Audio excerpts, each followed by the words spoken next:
Hola, ¿cómo están? Acá el profe Vicente otra vez.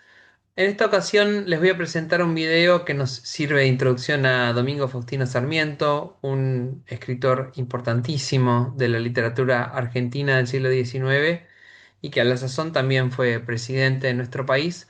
Pero nos vamos a enfocar fundamentalmente en Sarmiento como autor, Sarmiento como intelectual, Sarmiento como periodista, como aquel que construye una figura autoral fundamentalmente, y en base a eso después va, digamos, creando su carrera política o haciendo lo que van a ser los andamios de su carrera política. Así que voy a compartir con ustedes algunas notas que nos sirven un poco para situar al autor en época y tratar de ver algunas características de su escritura y tratar de entender por qué incluso en autores, escritores, escritoras que han manifestado estar en las antípodas desde el punto de vista ideológico, siguen reivindicando a Sarmiento como un escritor imprescindible de la tradición y de la literatura argentina. Así que sobre eso nos vamos a enfocar. Los invito a que me acompañen. Primero un poco de información biográfica sobre el autor, que en este caso es relevante. Quizás en otros casos no suelo abundar tanto en detalles biográficos para este tipo de videos, pero yo creo que es imprescindible tener cierta noción de la época en la que Sarmiento vivió para poder entender en su contexto hasta qué punto la vida de Sarmiento estuvo cruzada por hechos históricos que van a influir mucho en sus principales obras. Sarmiento nace en la provincia de San Juan el 15 de febrero de 1811 y una de las cosas que podemos mencionar a propósito de esa fecha es cómo la coincidencia con el hecho de que su madre estaba embarazada de él en el año 1810 sirve como una excusa para que Sarmiento empiece a hacer paralelismos entre el nacimiento de la patria y el nacimiento de él mismo, con bastante poca modestia, podemos decir.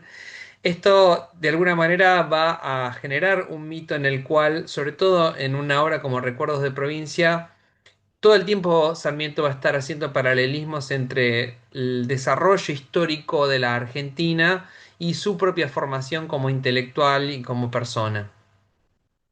En 1816 ingresa a lo que era conocido en ese momento como Escuela de la Patria, que era dirigida por el maestro Fermín Rodríguez, que va a tener un rol en algunos capítulos de Recuerdos de Provincia, y lo mismo va a suceder con el presbítero José de Oro, un sacerdote ilustrado, podríamos decir, a quien acompaña al pueblo de San Francisco del Monte en la provincia de San Luis, y ahí es donde aprende latín y doctrina cristiana, da clases a los vecinos del lugar.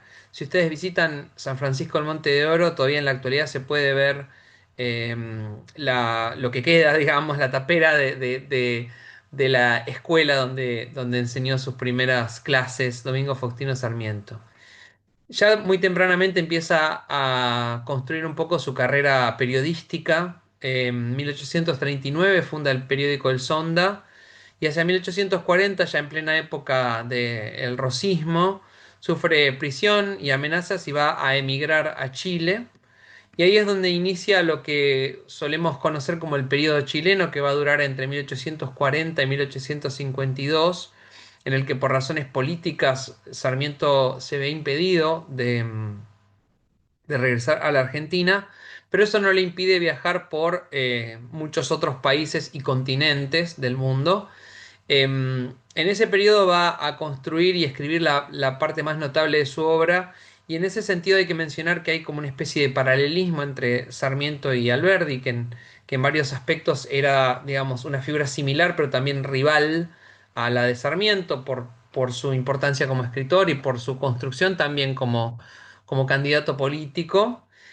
En la medida en que tanto Alberdi como Sarmiento construyen y escriben lo mejor de sus obras justamente en ese periodo de resistencia contra el gobierno de Juan Manuel de Rosas, y de alguna manera en la medida en que ellos empiezan a meterse en el juego político real, es cuando empieza a declinar el interés de sus carreras literarias.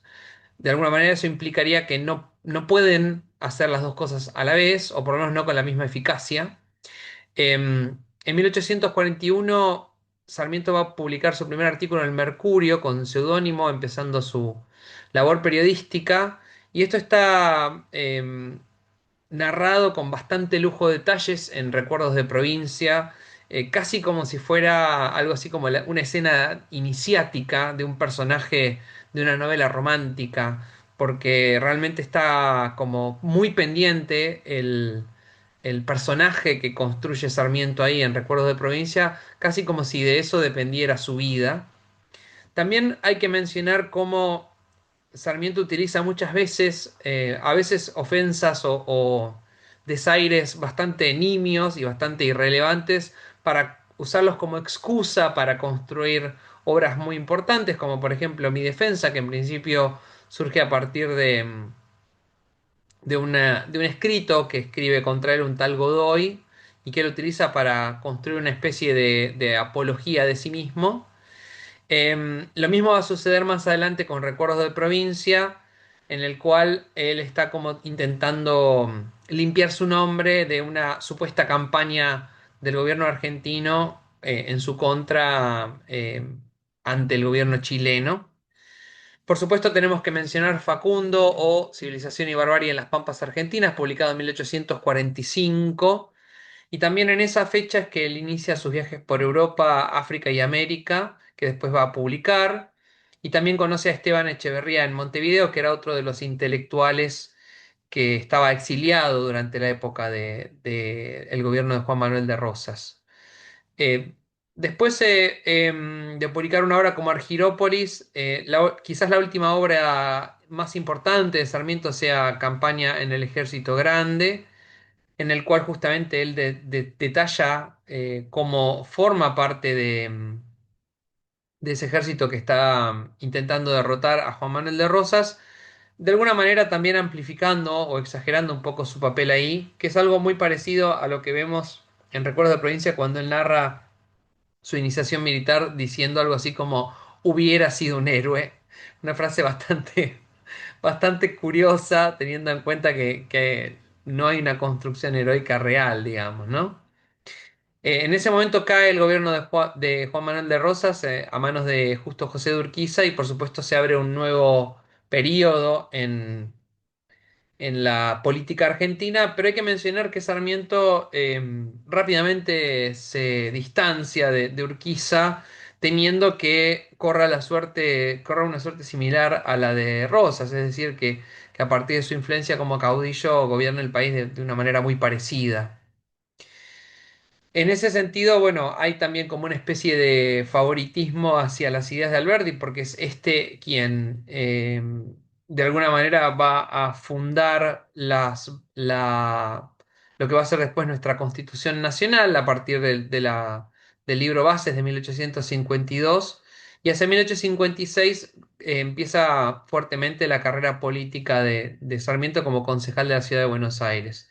Una cosa que no mencioné y que vale la pena tener en cuenta a propósito del Facundo es que recién cuando Sarmiento va a ser parte del ejército grande es que conoce realmente la Pampa, lo cual es bastante notable porque hay descripciones muy extensas de la geografía argentina y de la Pampa en particular, como aquello que forma el carácter argentino, aun cuando Sarmiento no la había conocido de primera mano, lo cual nos da cuenta también de la precariedad de las condiciones con las que trabajaba Sarmiento y de hasta qué punto también cierta imaginación romántica o especulativa va a tener influencia en su obra. En 1863 muere el Chacho Peñalosa y se responsabiliza a Sarmiento por ese asesinato. Va a haber como una especie de diatriba entre él y José Hernández, que todavía no había escrito el Martín Fierro, pero que va de alguna manera a tomar a Sarmiento como su oponente o como su rival político, particularmente con la primera parte del Martín Fierro, el gaucho Martín Fierro, que es una gran denuncia en definitiva a la presidencia de Sarmiento. Sarmiento va a ser presidente entre 1868 y 1872. Eso incluye un periodo de lo que fue la guerra de la Triple Alianza de Brasil, Uruguay y Argentina en contra de Paraguay. También en ese contexto es asesinado Urquiza en el Palacio de San José en 1870.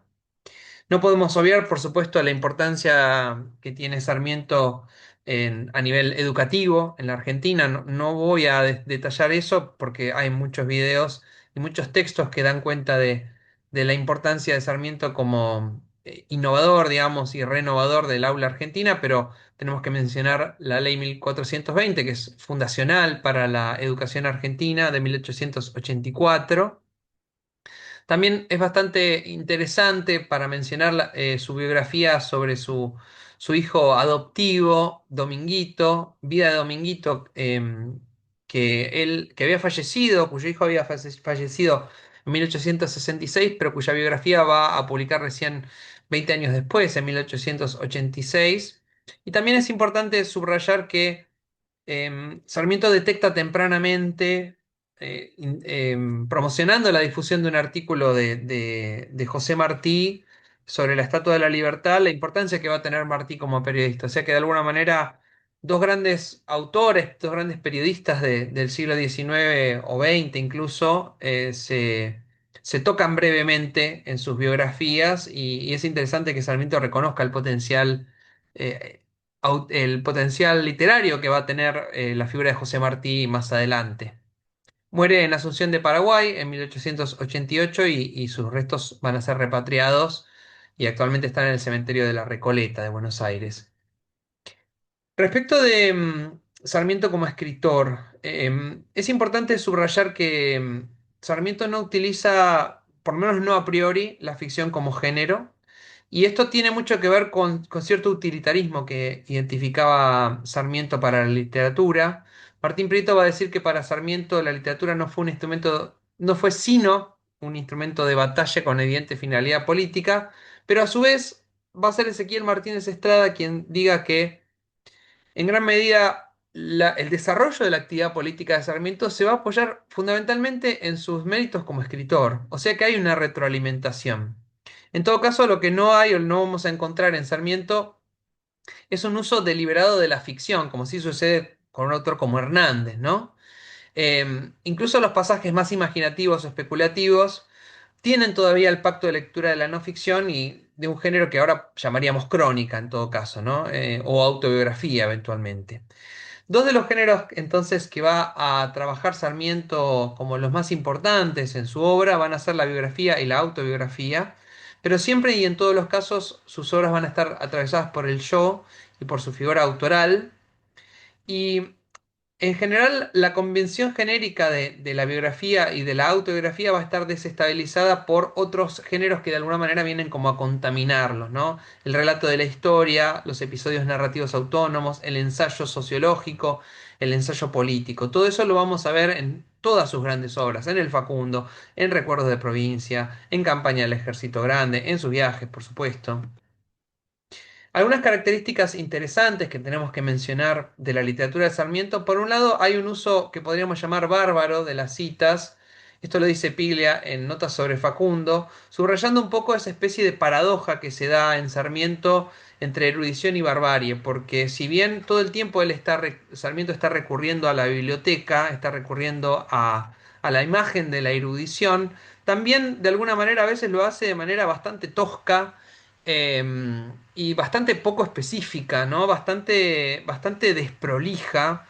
Quizás la cita más conocida o el ejemplo más conocido de esto es la cita del comienzo del Facundo, ¿no? On ne tue point les idées, que ha sido atribuida a distintos autores a lo largo del tiempo y cuya, digamos, que no es una cita que sea fácilmente rastreable y que además Sarmiento traduce de una manera mucho más argentinizada, que no es la versión escolar bárbaros las ideas no se la matan, sino que en el Facundo en realidad lo que leemos es a los hombres se los degüella y a las ideas no, que no es, no es una traducción para nada literal de la cita original del francés. Entonces, este tipo de ejemplos, también el hecho de que haya una cita de Macbeth y que esté atribuida a, creo que a Hamlet, si no recuerdo mal, o sea, hay una falsa atribución o una atribución errónea, que Shakespeare esté citado en francés, todo esto habla un poco de este uso bárbaro de las citas. Y uno podría pensar incluso que esto anticipa quizás el uso del apócrifo en Borges, cómo la cita es utilizada más con un propósito literario que con un propósito erudito o académico. A esto hay que sumar al uso de las fuentes cultas o de las citas, el uso de los testimonios orales. Y desde ese punto de vista también hay que decir, como lo dice Gittrick, que es más importante la redacción de los hechos que su verdad histórica. Es decir, que consiga conmover, que consiga generar un efecto en el lector, va a ser en definitiva mucho más importante que la veracidad y que la prueba histórica, la exhibición de las fuentes para demostrar con argumentos lo que está diciendo. Por eso Gittrick dice que la verdad del Facundo es esencialmente literaria e incluso uno podría pensar, creo que es Borges el que dice esto, que una figura como Quiroga, el Quiroga del Facundo, ya no es tanto una figura histórica, sino más una figura literaria en un punto. El Quiroga que está creando Sarmiento con el Facundo.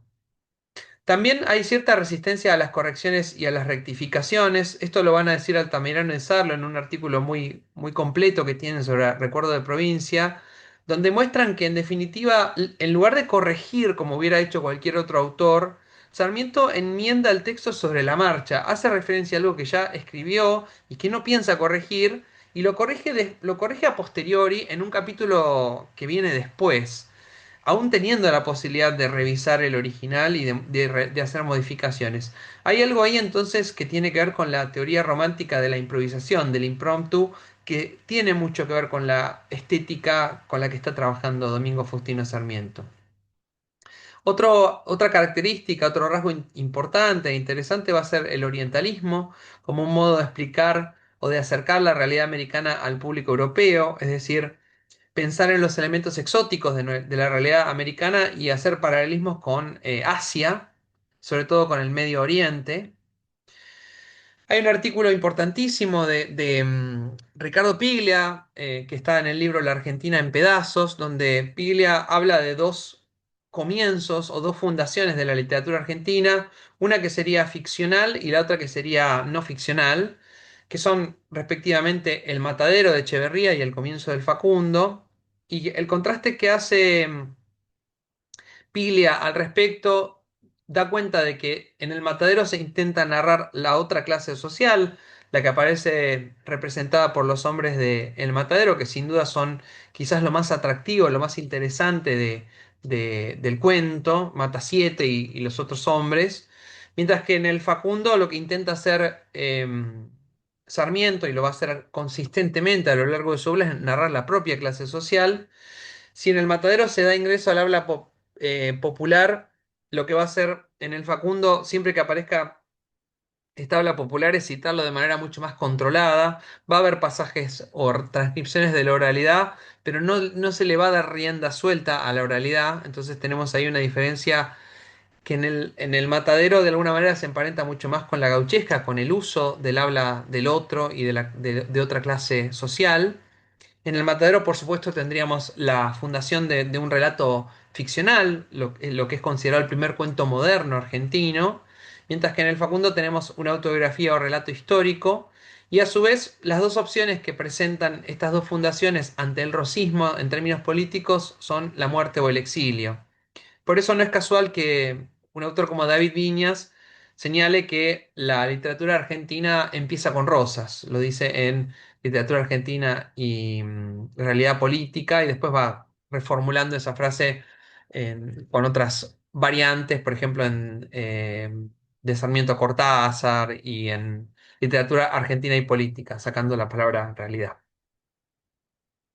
Algunas otras características que tendríamos que mencionar respecto de la obra de Sarmiento es la formación autodidacta como un modo de aprendizaje laico, sin mediaciones ni condicionamientos. Es importantísimo ahí también todas las escenas donde se habla de los libros y donde casi no hay mediación entre, digamos, entre el conocimiento al que está accediendo. También hay en una entrevista muy linda que le hacen a Piglia en la década del 80, que se llama Una trama de relatos, está publicada en Crítica y Ficción. Piglia dice que el Facundo es algo así como un virus. Me parece que esto está muy emparentado con el concepto que William Burroughs tenía del lenguaje humano, proponiendo una especie de hipótesis de ciencia ficción de que Básicamente los seres humanos somos monos evolucionados que fuimos contagiados o infectados con un virus extraterrestre. Con ese delirio, digamos, que inventa Burroughs, un poco inspirado en ese concepto, Piglia sugiere que el Facundo es como un virus en la medida en que todos los que leímos alguna vez el Facundo estamos contagiados, contaminados por esa visión y empezamos a ver dicotomías de civilización y barbarie. Por eso Gamerro va a decir que los que suelen tratar de argumentar en contra de Sarmiento, entrando en esa lógica binarista de civilización versus barbarie, no hacen otra cosa que a veces simplemente invertir la valoración de los términos. Entonces toman el esquema rígido, el esquema binario e invierten la valoración. Gamerro señala que a veces para poder contrarrestar un poco a Sarmiento en ese razonamiento, lo que hay que hacer es correrse de esa dicotomía. Y por otro lado, también hay que mencionar que, como dice Noé Trick, parte quizás de la estrategia de Sarmiento respecto de civilización y barbarie es que nunca define como tales qué es la civilización ni qué es la barbarie, ni tampoco lo utiliza como una dicotomía de términos fijos, porque a medida que uno va leyendo el Facundo, va comprobando que de acuerdo con la época de la que estemos hablando, va cambiando mucho dónde se atribuye el signo de la barbarie y dónde se atribuye el signo de la civilización. A modo de ejemplo, cuando Rosas está gobernando la ciudad de Buenos Aires, se considera que la ciudad de Buenos Aires está bajo el signo de la barbarie y que aquello que representa un poco como la esperanza para la Argentina sería la ciudad de Córdoba. Pero hay otros momentos, por ejemplo, en los cuales Buenos Aires en otro momento representaba la civilización cuando no estaba Rosas y Córdoba el atraso o la barbarie. Cuando Rosas llega a la ciudad de Buenos Aires y la gobierna, la esperanza está puesta, por ejemplo, en una ciudad como Montevideo y así sucesivamente. Entonces, no son, digamos, dicotomías fijas, sino que son dicotomías móviles y eso le va a permitir a Sarmiento jugar un poco con esta oposición. La cita de Gittic no la puse en el PowerPoint, pero la quiero leer. Dice: Civilización y barbarie ordena todo, prepara la aparición de un sistema y lo principal, permite que la obra tome forma. Es lo puramente intelectual a priorístico, es un punto de partida constitutivo. Por eso insisto con que es un poco también una estrategia y no es una, y no hay una gran, no hay un gran desarrollo argumentativo, no hay un gran desarrollo ensayístico en Sarmiento, sino que es más de tipo emocional, estético y por la potencia misma de su imaginación. Es importante también señalar que Sarmiento todavía no hace el uso de la lengua extranjera como lo va a hacer después, hacia fines del siglo XIX, principios del XX, la clase media alta argentina, como una forma de distinguirse, una forma de marcar la diferencia de clase social, sino que hay un uso utilitario de la lengua en Sarmiento, sobre todo para leer y no para hablar.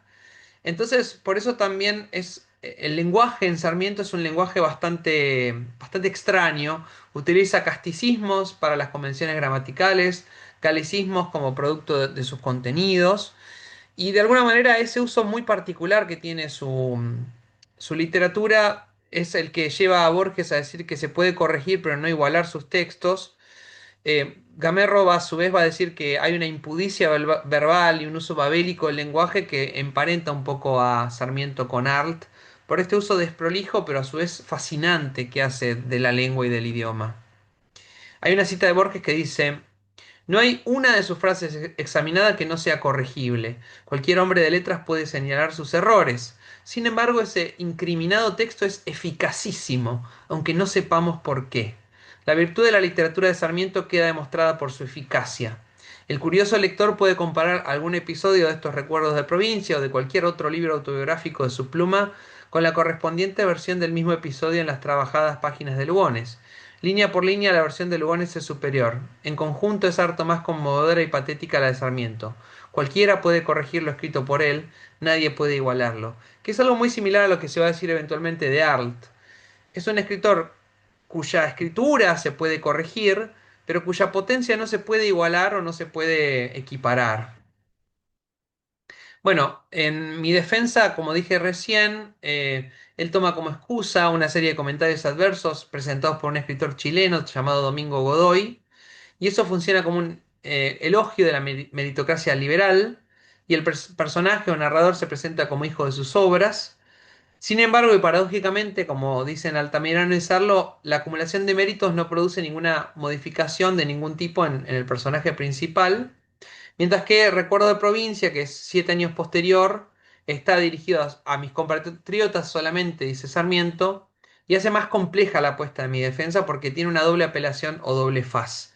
Por un lado, la idea de la posesión de la cultura como un valor personal y moral, producto del esfuerzo contra la adversidad y replicado en su propio programa civilizador. Y por otro lado, la construcción de una constelación familiar, entre comillas, decente, un patrimonio simbólico que reemplaza tanto la riqueza como el oficio militar. Entonces, Sarmiento entiende que no alcanza con la meritocracia y con la idea del self-made man que toma de Benjamin Franklin y que necesita establecer cierta alianza con la clase tradicional y con la élite colonial para poder saltar y poder pasar por alto a la clase dominante de ese momento que son los caudillos. Entonces, de mi defensa a Recuerdo de Provincia va a cambiar el destinatario, va a cambiar la causa y el propósito. Esa primera definición del self-made man, que está hecha a imitación de la autobiografía de Benjamin Franklin, se le suma también la de heredero del linaje de una vieja familia colonial. Dicen Altamirano y Sarlo, como todo es significativo, todo es entrelazado en el movimiento del texto que nunca deja de señalar las coincidencias, las similitudes, los paralelos, las amplificaciones que unen historia nacional y biografía personal, que era lo que yo había mencionado más atrás. Y también hay como una especie de mirada semiológica sobre los detalles. Incluso los detalles que parecen irrelevantes se iluminan o se cargan semiológicamente de potencia por lo que van a representar después en su formación como intelectual y como periodista, como político. También es importante subrayar la lógica determinista que impera tanto en Facundo como en Recuerdos de Provincia. Quiroga y Rosas se entienden como caracteres que se desprenden de los aspectos físicos de la República Argentina, entonces a partir de los aspectos físicos de Argentina no sorprende que haya surgido el caudillo como tipo social, y Sarmiento sería el heredero de un linaje familiar que avala su carácter, su personalidad y su destino. Entonces hay elementos deterministas en los tres personajes, ¿no? Rosas, Quiroga y Sarmiento mismo.